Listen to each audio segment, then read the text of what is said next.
lo que entendimos desde el SIDA para aquí. El SIDA le dio un golpe terrible al tratamiento del uso de drogas en Europa, porque la gente se moría y se contaminaba. Mientras se morían nada más, nadie se impresionaba mucho. Cuando se empezaron a contaminar, ahí se vieron responsabilidades y la gente se empezó a decir, coño, hay responsabilidades, la gente que se contamina va a ser culpa mía, dijo el ministro, y entonces ahí otra que el COVID. Ahí sí que se pararon todos. Entonces, ahí empieza la medicalización del uso de drogas. Y nos damos cuenta que esa gente efectivamente está consumiendo de ninguna manera porque quiere o porque le divierte o porque le parece bien. Está consumiendo por una necesidad, porque están tratando algo que ellos mismos no logran identificar, y no solamente ellos no logran, nosotros tampoco logramos identificarlo, no tan bien. No los tratamos tan bien como deberíamos, o como quisiéramos en todo caso. Y entonces esta gente vuelve y vuelve y vuelve a un consumo del cual no pueden salir.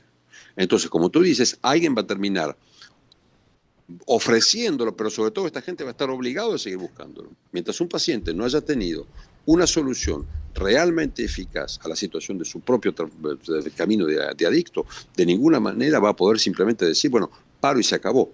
Es un esfuerzo mucho más importante que eso para los que logran pararlo sin tener ningún tipo de tratamiento, y mucha gente en el mundo hoy, a través del mundo entero, tiene un tipo de tratamiento u otro, que sea psiquiátrico, que sea de sustitución, que sea...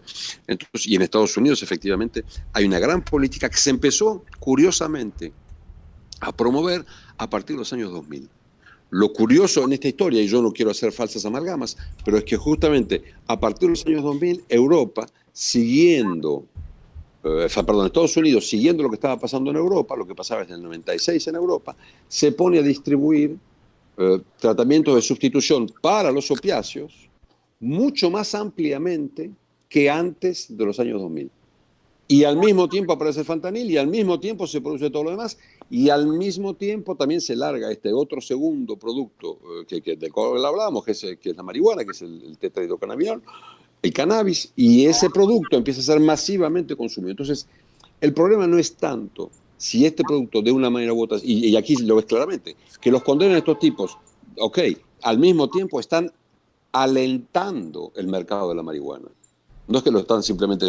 Se alentó y se alentó muchísimo. Entonces, estar castigando a unos porque están vendiendo efectivamente un estimulante muy peligroso porque crea depresiones respiratorias, pero por el otro lado, decirle al otro, sí, no importa, suba. Esa política, que hoy está tal vez un poquitito más medida, es una política que hay que rever, me parece.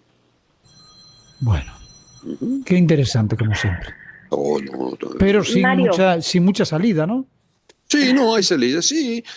Mira tú lo que pasa un poco, aquí últimamente, esto es un pueblito al lado de los Estados Unidos de Norteamérica, evidentemente, pero mira tú cómo la población está poniéndose, por ejemplo, a mí me sorprende, y me sorprende muy agradablemente, la población se está poniendo muy quisquillosa muy quisquillosa, no como quisquillosa, muy quisquillosa sobre el tema de la corrupción y sobre el tema de quién paga qué y dónde está apretando a la clase política de una manera muy concreta.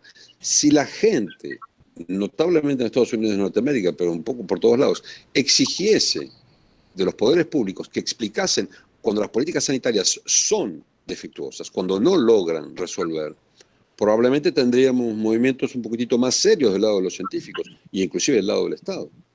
No, hoy no hay presión. Cuando un adicto no funciona y el tipo le va mal, la culpa es del adicto y no es del médico. La familia nunca va a pensar que la culpa la tiene el médico y que él tendría que ver que la culpa. porque se supone que el médico es el preparado, es el profesional, es el que tiene el conocimiento. No, es porque aparte se supone que un tipo que es un drogón, entonces tú no vas a andar echando la culpa al médico cuando el otro es un drogadicto asqueroso. Es así que sucede. Y en realidad... Pues todavía ahí hay como mucho estigma.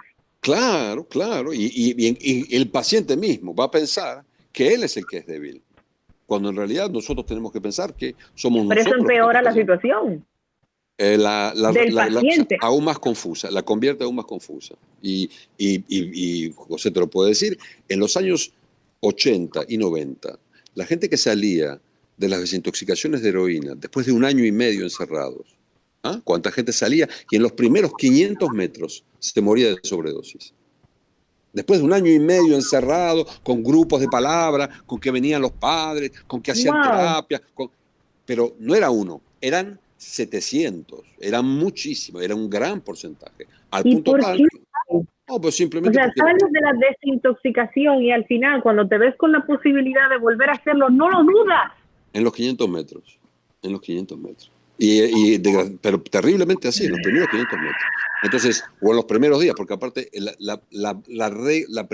primer reconsumo de opiáceos es seguramente más peligroso después de un tiempo de abstinencia. Entonces, con eso quiero decir, si las estrategias fuesen teniendo cuenta de lo que están obteniendo como resultado, simplemente a nivel nacional, si el pueblo tuviese información donde efectivamente le damos la opción a decir, cuestione esto que tal vez no está funcionando tan bien como debe, y no siempre al pobre paciente, y no siempre a aquel que no llega a restablecerse, que es muy claro. Si logramos que la gente ponga esa presión, efectivamente tal vez los poderes públicos se muevan de otra manera y puedan inclusive incentivar, para decirlo gentilmente, a nosotros que estamos trabajando, a que les demos resultados un poquitito más claros y no tan generales de lo que estamos haciendo, de por qué funciona bien y de por qué funciona mal. Es una responsabilidad. Mario, en nuestro país, ¿qué tan alto es el porcentaje de consumo de este tipo de sustancias? Mira, los opiáceos en el país son muy, muy, muy medidos con respecto a otros lugares del mundo. En Europa están en auge desde hace ya un par de años. Hay que decir también, si queremos comparar, el fentanil, por ejemplo, no entró en Europa como entró en Estados Unidos, evidentemente. Sin embargo, al cabo de todos estos años, la cantidad de muertos por sobredosis no han dejado de aumentar y de aumentar y de aumentar y de aumentar. No es que vamos a decir, este producto estaba disponible aquí y entonces no. En Europa hubo un momento de calma cuando efectivamente en los años 90 se abrió mucho la sustitución, bajó mucho el consumo, bajó el uso de opiáceos en general, bajaron las sobredosis, bajaron las contaminaciones al VIH. Eso duró 4 o 5 años, una luna de miel de algunos añitos, y al cabo de esos añitos empezó lentamente a subir, y desde el 2002 a hoy, 2020, no ha parado de subir y de subir y de subir. Entonces, no, yo creo que en realidad lo que podemos ver es que eventualmente, poniendo un poco de orden, efectivamente las cosas se puedan, ¿cómo decirte?, redirigir de otra manera. No pienso que espontáneamente la gente pueda cambiar la manera que están teniendo de trabajar. Lo que pasa hoy aquí es más bien cannabis, es más bien cocaína, esos son los productos que aparecen, es más bien alcohol. La heroína llega poco, llega más con los Dominican Junkers, evidentemente, que son, no sé si ustedes conocen esos personajes, son gente que se hace deportar y que viene y que efectivamente inicia, como eran consumidores de heroína, hacen llegar una especie de pequeño tráfico de opiáceos al país. Pero hay muy poco opiáceo con respecto a lo que es la marihuana, el alcohol y la cocaína, que son muchos más.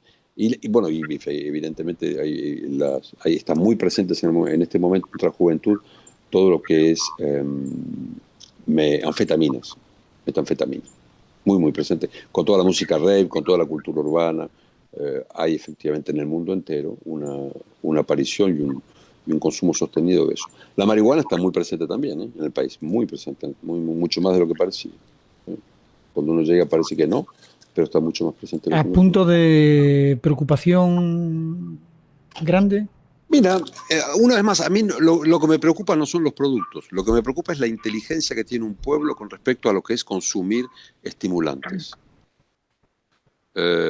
Cuando voy al pueblo francés, que yo quiero mucho y que me dio muchas cosas y que me hizo crecer, tienen muy poca precaución con los estimulantes, beben muchísimo alcohol, piensan que no es un problema, consecuentemente comen muchísimos antidepresivos y muchísimos somníferos, pero piensan que tampoco es un problema, y de la misma manera llegó este tratamiento de sustitución que parecía una panacea y que más que una panacea fue un desastre. No paran de tener cada vez más drogas dentro del país. Cuanto más hacen política de reducción de daños, más problemas tienen y más muertos tienen. Entonces, tiene una política muy equivocada y no paran de seguir, bueno, a la vez. Pues lo que hay que hacer es replantear el sistema. Entonces, no, y aquí, fíjate, como hay una desconfianza de la medicina muy, muy importante, en general, la gente no quiere ni tomar mucho medicamento, ni ir mucho al médico. Entonces, en la cosa natural, primero, eso hace que no haya tanto abuso. Yo te diría, hay más bien una especie de utilización por el momento o de la gente que tiene problemas de adicción, o de la clase media, de los muchachitos de la clase media, que son esa franja que va desde los 14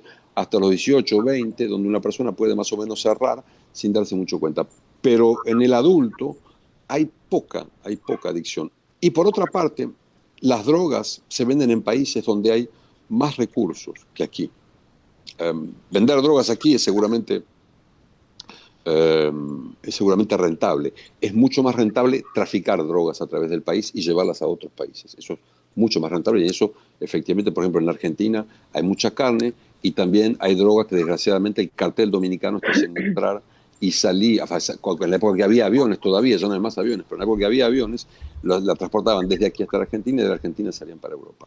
Entonces, el tráfico, inclusive de heroína, que es una droga muy particular que en general en América Latina no se vende, porque hay una especie de acuerdo de carteles. La cocaína no llega a Asia, no llega a Afganistán, no llega a Irán, no hay casi cocaína, y aquí no hay opiáceos. En Argentina, Brasil, Bolivia, no hay opiáceos. La gente, cuando toma opiáceos, toma jarabe la mayor parte del tiempo, ¿no?